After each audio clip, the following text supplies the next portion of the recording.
everyone. I'm Reverend Deanna Cox. I am a minister with the United Church of Canada, and I am pleased to join with you today for our midweek reflection. I serve the communities of Daysland, Killam, and Roseland United Churches, as well as this community here at DKR United online.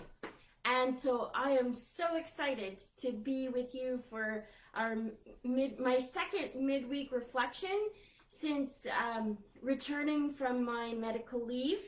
I'm only back part-time, so I'm just doing office hours, and I just take this opportunity to connect with you a little bit and let you know what's going on. But I remind you that I won't be leading the Sunday service this Sunday. As far as I know, that will be led by Carrie Simonson. And so blessings to you, Carrie, as you offer your gifts to us here at DKR United. And I also wanted to share with you a bit today about our preparations for Lent, because it is my hope that I will be back full-time for the start of Lent, which starts next week. Can you believe it? Next week, we have Shrove Tuesday, and I don't know if you know what Shrove Tuesday is about, but think delicious pancakes. I had this brilliant idea of doing, making pancakes live on here and getting you to submit recipes, and we could do taste testing and see which one everybody liked the best. And then I realized that that would be my first week back. It would be Shrove Tuesday live, midweek / Ash Wednesday live, and my very first Sunday service. And also that would not be easing into things, as I've been told repeatedly. So we will talk about Shrove Tuesday. I might post a picture of pancakes, but I will join you on Wednesday for the midweek reflection and kind of a short Ash Wednesday service. And then on Sunday, our service will be recorded, and we will be offering communion on Sunday. So here's your kind of warning to that's February 21st. So this is a heads up to gather yourself some communion-like elements for the 21st. And so as I was thinking about Lent, and in an effort to kind of ease the preparations, I was thinking, for me, I wanted this year's Lent to be about cultivating relationship, like building on. As I said, I just came back from leave, and one of the things that was really made apparent to me is how we not only have to cultivate a relationship with others or with our partners, but we also have to keep nurturing our relationship with ourselves.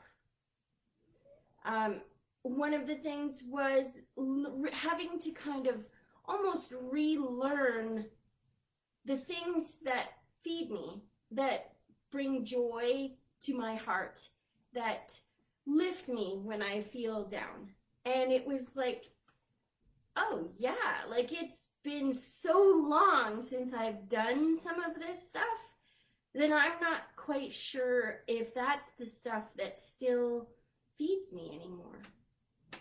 So I wanted to take the time to, because Lent is a time about focusing on our relationship with God, which is why people tended to give something up for Lent, to give something up that would get in the way of their relationship with the Holy.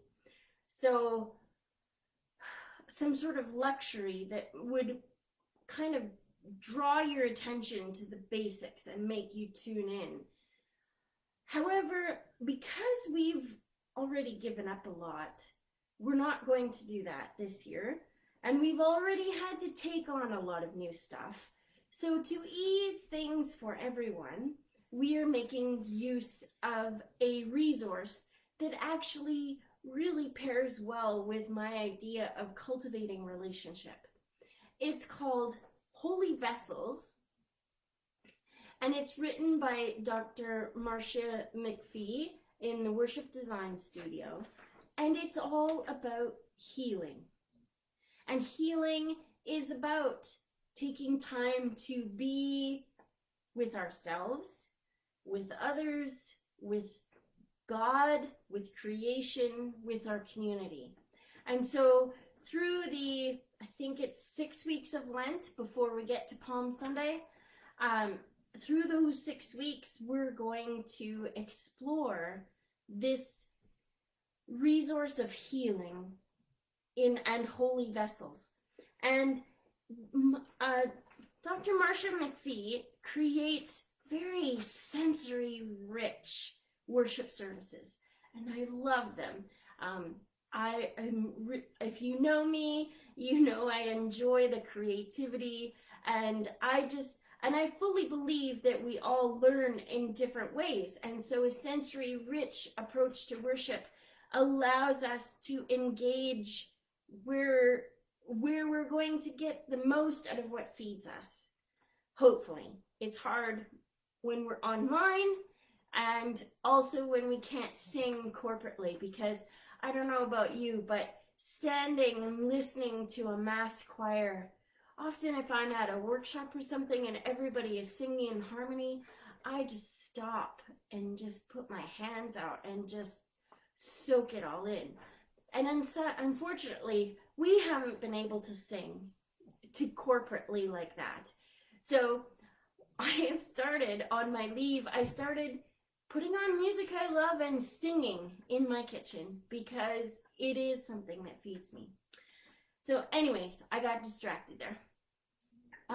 So this is this beautiful sensory rich resource that we're going to use for Lent called Holy Vessels. And as I alluded to, how can we offer something sensory rich when I'm coming to you through your camera or your laptop or your phone, and you're sitting there watching? And so one of the ways that we're going to try and enable it to be more sensory rich is putting together a Lenten kit that has some resources that you can use, that I will be using in worship, and we can do it together but separate. And so I wanted to talk to you about that today, so that you can decide if this is something that would be meaningful to you, and no offense if it's not. As I said, we all learn in different ways. We just want to make it available if it's something that would be good. And so I'll show you the kinds of things that would be in the kit, and you can decide for yourself. One of the stories talks about a blanket, and so we would send in, we have people that submit knitted squares to make into blankets. So you would get a knitted or crocheted square that would be like a warm hug, a reminder of the bigger piece, the bigger blanket that we all belong to. There'd be some paper, because one of the first, especially Ash Wednesday, the first few Sundays, uses some paper, and I'm sure you can find a pencil at home, a Band-Aid for later. There would be some fine crafting wire in it, and you would probably like to find around your house, because I don't think I'll include it unless it's a paper plate, but a little sort of plate, or even, I don't know if you can see over here, I have a little bit bigger, like a serving plate. And I should actually bring this up closer so you can see. You'll get a candle, and I'm hoping to be able to top some sand in there so that you have some sand for your, and then I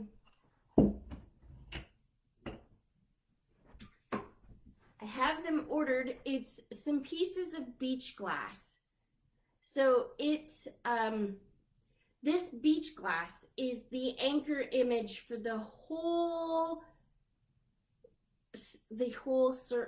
series, and so we'll be using this quite a bit.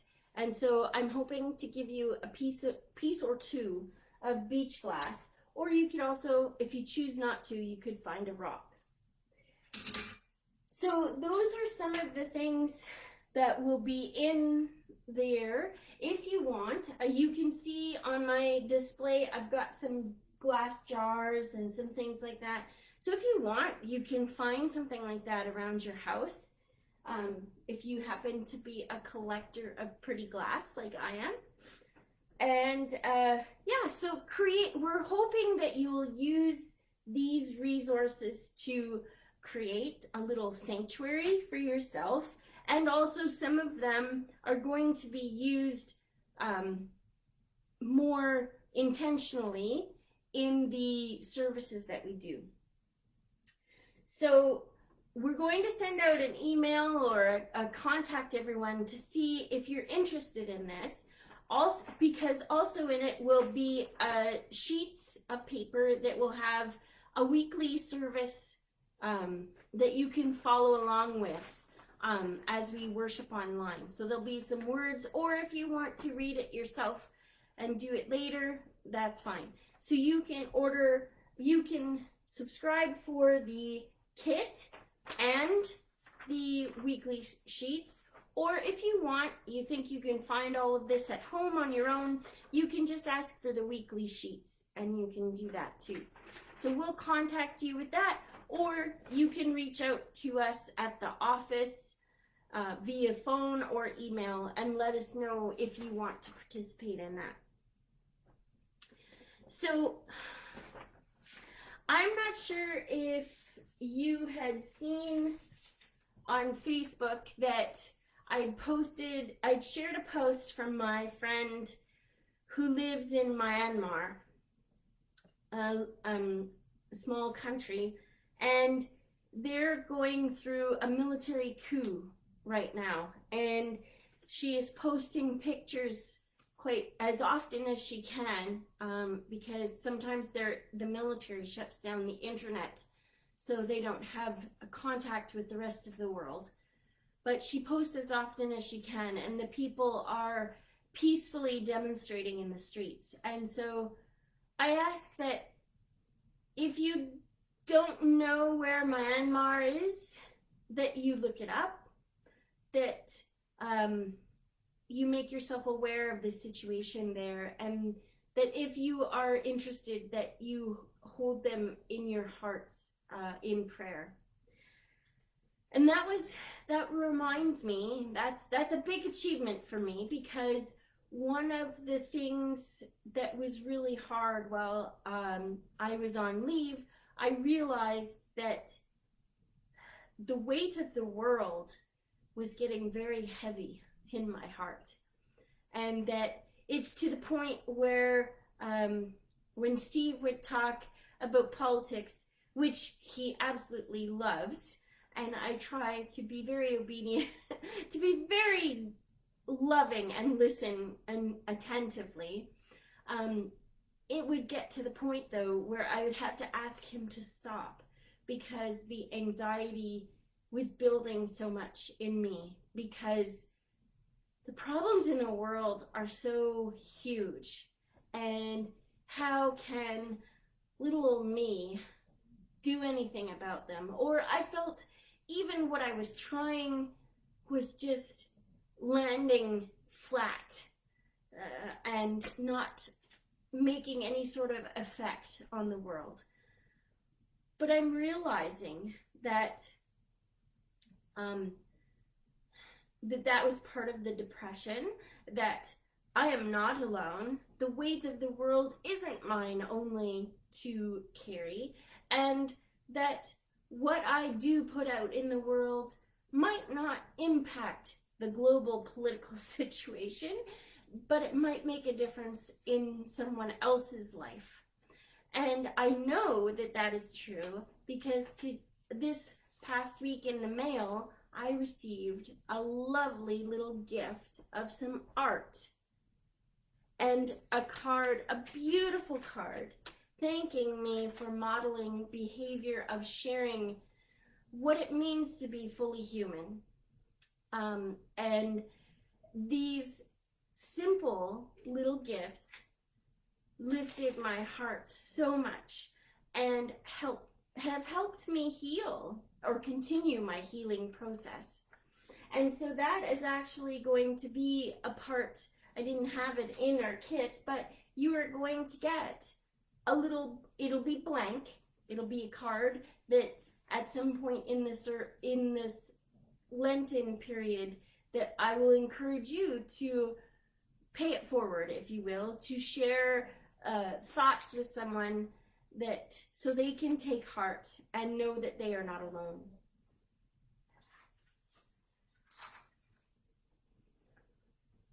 Well, it is just such a joy to be back talking with you, even though we are not in person. I like to think that you're out there beyond my bits and bytes and that you're smiling back at me. And I appreciate the comments that I watch as they roll in after you've watched it or as you were watching it. So thank you. It fills my heart knowing that this isn't going to waste. And so as part of that, another sample of our Lenten service, I wanted to share with you a prayer that we will be using throughout Lent. It's pretty simple. It's got a little bit of actions to it, but nothing crazy. So feel free to participate. And it is mostly about tuning in to our spirit and tuning into God through breath, knowing that God is with us always. Whatever we are going through, we can always turn to God, and that God is as close to us as our breath. So, friends, I invite you to join me in this breath prayer. And let us begin our prayer by taking a few deep breaths, calming our mind and our bodies, and centering and focusing on the Holy that is breathing in and out of us always. Let us pray.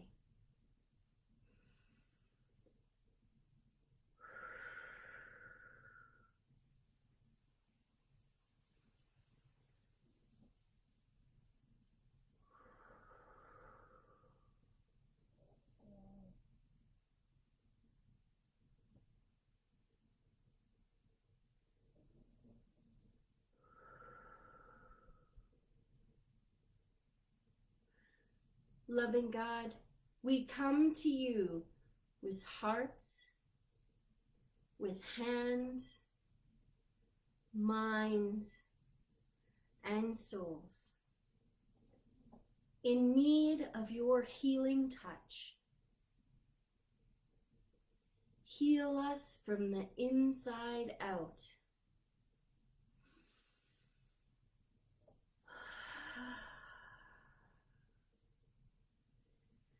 So that we may reach out and help heal your world. Amen. Well, friends, thank you so much for joining me here on DKR United. I hope you are staying warm, and God bless everyone who has to go out in this cold for any reason whatsoever. And yes, God be with you, and I will see you next week. Take care. Bye.